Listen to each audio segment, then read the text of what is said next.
Welcome to Devi's kitchen. இன்னைக்கு நம்ம தேவிஸ் கிச்சனில் பார்க்க போகிறது ஒரு பிரேக்ஃபாஸ்ட்டுக்கும் லஞ்சுக்கும் எடுத்துகிட்டு போகிற மாதிரி ஒன் பாட்டர் ரைஸ் தான் நம்ம பார்க்க போகிறோங்க. ரொம்பவே ஈஸியான ரெசிபி தான். வாங்க வீடியோக்குள்ளே போயிடலாம். வீடியோக்குள்ளே போகிறதுக்கு முன்னாடி தேவிஸ் கிச்சனை சப்ஸ்கிரைப் பண்ணுங்கள், சப்போர்ட் பண்ணுங்கள். இப்போ வாங்க நம்ம வீடியோக்குள்ளே போயிடலாம். ஒரு கிளாஸ் சாப்பாட்டு அரிசி தான் நம்ம எடுத்துருக்கோங்க. டெய்லி நம்ம ரைஸ் பொங்குவோம் இல்லையா, அந்த ரைஸ் தான் நான் எடுத்திருக்கேன். இதே ஒரு கிளாஸ் அரிசிக்கு அரை கிளாஸ் துவரம் பருப்பு நான் எடுத்திருக்கேன்.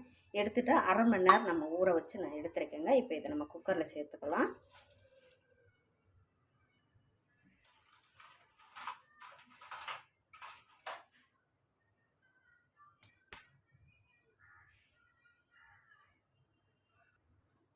இப்போ இதில் தக்காளி, சின்ன வெங்காயம் முழுசாக இருந்தால் முழுசாக சேர்த்துங்க, பெருசாக இருந்தால் ரெண்டாக கட் பண்ணி சேர்த்துருங்க. வெஜிடபிள் எல்லாத்தையும் இப்போ சேர்த்தாச்சுங்க. ஒரு 5-6 பல்லு பூண்டும் சேர்த்துருக்கேன். இதில் கொஞ்சமாக பெருங்காயத்தூள் சேர்த்துக்குங்க. ஒரு 10 ஜீரகம், 1 டீஸ்பூன் மிளகாத்தூள்,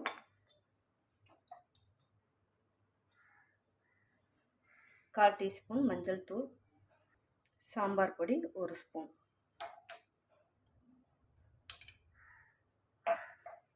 இப்போ இதில் நம்ம தண்ணி சேர்த்துக்கலாம். சாதத்துக்கு தேவையான உப்பு சேர்த்துக்கோங்க. இப்போ இது ஒரு கொதி வரட்டும், நம்ம கலந்து விட்டுக்கலாம்.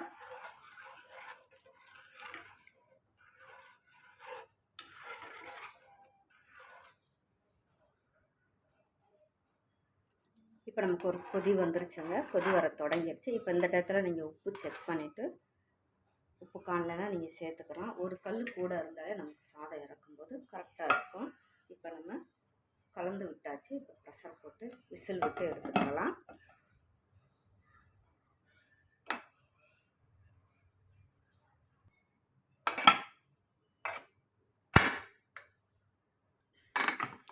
இப்போ ப்ரெஷர் எல்லாம் போயிடுச்சு, நம்ம எடுத்துக்கலாம். பார்த்தீங்களா, அருமையாக நல்லா சாதம் வெந்திருக்குங்க. சாதம் ரெடி ஆகிடுச்சுங்க. ஸ்டவ் ஆன் பண்ணி சிம்மில் வச்சுக்கோங்க. இப்போ இதில் நான் முருங்கைக்காய் வேக வச்சு தனியாக எடுத்துருக்கேன், அதை சேர்த்துக்கோங்க. ஏன்னா இதோட போடும்போது உங்களுக்கு குழஞ்சி போயிடும், அதுக்காகத்தான். இப்போ இதை நம்ம கலந்து விட்டுக்கலாம்.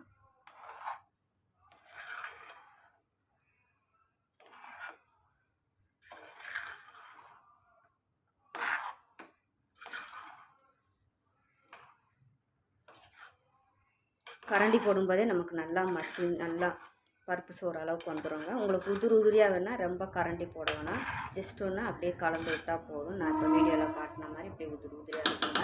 லஞ்சுக்கு எடுத்துகிட்டு போகலாம். எப்படி வேணால் நம்மளுடைய இஷ்டம் தான். இதில் ஒரு 3 ஸ்பூன் அளவுக்கு நான் புளி எடுத்து கரைச்சி வச்சுருக்கேன். ரொம்ப புளி சேர்க்காதீங்க சாம்பார் சாதத்துக்கு. ஏன்னா இது வந்து நீங்கள் மதியானத்துக்கு நம்ம லஞ்சுக்கு எடுத்துகிட்டு போகும்போது உங்களுக்கு கெட்டு போகாமல் இருக்கும் சாதம். அதுக்காகத்தான் நம்ம புளி சேர்க்குறதுங்க. பிரேக்ஃபாஸ்ட்டுக்குமே உங்களுக்கு யூஸ் ஆகும், லஞ்சுக்குமே இது யூஸ் ஆகுங்க. டக்குன்னு ஒரு சைடு சூட வேண்டாம், எல்லா வெஜிடபிளுமே இதில் இருக்குது. சில்ட்ரன்ஸுக்கும் கொடுக்கலாம், நம்ம பெரியவங்க வேலைக்கு போகிறவங்களுமே நம்ம எடுத்துகிட்டு போகலாங்க. அவ்வளோ டேஸ்ட்டு அருமையாக இருக்கும் சாதம். ஒரு அப்பளம் கூட நீங்கள் சுட்டு எடுத்துகிட்டு போகலாம். இல்லை ஊறுகாய் இருந்தால் கூட போதும். சிம்பிளாக ஒரு பிரேக்ஃபாஸ்ட்டு லன்ச்சு டக்குன்னு உங்களுக்கு காலையில் வேலை முடியும். இது நம்ம இன்றைக்கி 2 in 1 தான் நம்ம பார்த்துருக்கோம். லஞ்சுக்கும் பார்த்துருக்கோம், பிரேக்ஃபாஸ்ட்டுக்கும் பார்த்துருக்கோம். இந்த புளி ஊற்றுனது வந்து நம்ம மதியானம் லஞ்ச் பாக்ஸுக்கு எடுத்துகிட்டு போவோம் பார்த்தீங்களா, அப்போ கெட்டு போகாமல் அதனுடைய இருக்கும். அதுக்காகத்தான் புளி சேர்த்தது. நீங்கள் காலையில் பிரேக்ஃபாஸ்ட்டுக்கு மட்டும் செய்யணுன்னா நீங்கள் புளி சேர்க்க வேண்டாம், தக்காளி மட்டுமே போதும்.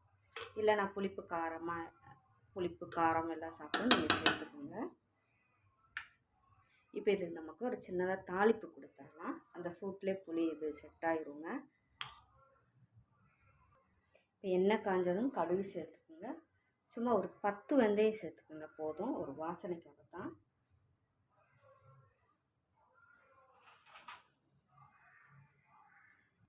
கடுகு வெந்தயமும் வெடிச்சிருச்சு. கொஞ்சமாக வெங்காயம் சேர்த்துக்குங்க தாளிப்புக்கு.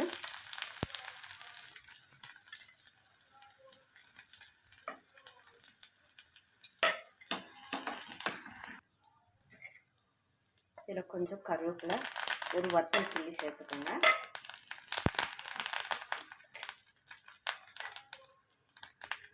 கொஞ்சமாக பெருங்காயத்தூள் சேர்த்துக்குங்க.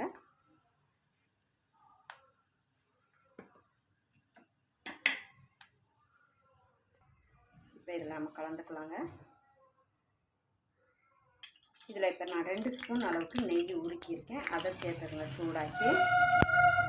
இப்போ இதில் கொஞ்சமாக நம்ம மல்லி இலை தூவிக்கிறோங்க. அவ்வளோதாங்க. நான் சொன்ன மாதிரி நான் எப்பயுமே நெய் லாஸ்ட்டில் தாங்க சேர்ப்பேன். அப்போ தான் நமக்கு சாப்பிடும்போது அந்த நெய்யோடைய வாசம் நல்லா இருக்கும். அதுக்காகத்தான் நான் எப்பயுமே கடைசியில் எந்த சாதம் செஞ்சாலுமே நெய் கடைசியில் தாங்க சேர்ப்பேன். இப்போ இதை நம்ம மிக்ஸ் பண்ணி கொடுத்துக்கலாங்க. ரொம்ப போட்டு குடஞ்சி கிண்டாமல் இப்படி லைட்டாக இப்படி திருப்பி கொடுத்தோம்னாக்கா அழகாக ஜம்முன்னு அருமையான இன்றைக்கி நம்ம லஞ்ச் பாக்ஸும் பிரேக்ஃபாஸ்ட்டும் சேர்ந்து ஒரே சாதம் பார்த்துருக்கோங்க. இது ரொம்பவே கிட்ஸுக்கும் பெரியவங்களுக்குமே ரொம்பவே யூஸ்ஃபுல்லாக இருக்குங்க. ட்ரை பண்ணி பாருங்கள். ரொம்பவே டேஸ்ட்டு அருமையாக இருக்கும். ஒரு சிம்பிளான ரெசிபி தாங்க.